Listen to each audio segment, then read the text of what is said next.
Pemirsa, Dinas Penanaman Modal Wan Pelayanan Terpadu Satu Pintu Banjarmasin menargetkan membuka mal pelayanan publik digital guna memudahkan warga berurusan identitas kependudukan. Namun syarat membuka mal pelayanan publik digital ini, warga yang sudah berkartu tanda penduduk digital harus 4,4%. Dinas Penanaman Modal Wan Pelayanan Terpadu Satu Pintu Banjarmasin menargetkan membuka mal pelayanan publik digital guna memudahkan warga berurusan identitas kependudukan. Namun syarat membuka mal pelayanan publik digital, warga yang sudah berkartu tanda penduduk digital harus 4,4%, sedangkan warga Banjarmasin yang melakukan perekaman identitas kependudukan digital hanya sekitar 2%. Demikian dipadahkan Kepala Dinas Kependudukan Wan Pencatatan Sipil Banjarmasin Yusna Irawan, Wetakuni Prima TV besukan Sabtu 1 Juni 2024.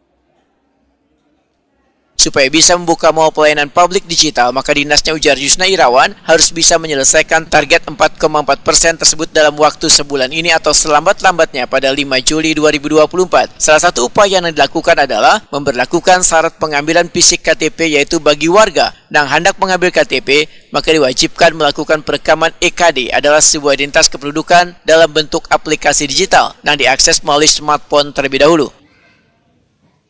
4,4%.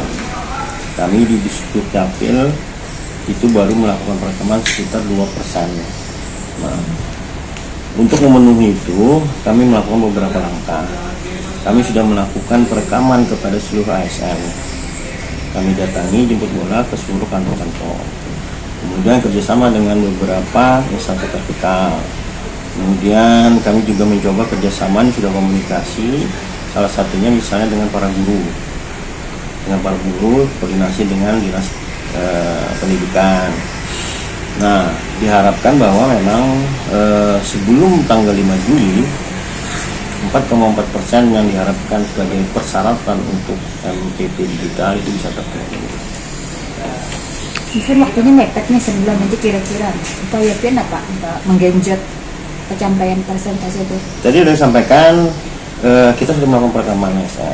Kita jemput bola di kemudian ada kantong-kantong yang cukup besar potensial untuk perekaman, misalnya pada guru, pada dinas kesehatan, tenaga kesehatan dan lain sebagainya. Itu kami juga sudah arah ke sana, sudah komunikasi. Artinya kita lakukan perekaman masyarakat pun ketika melakukan pengambilan KTP itu di UPT, kami wajibkan dulu perekaman IKD, baru mereka bisa ambil. Jadi ada langkah-langkahnya.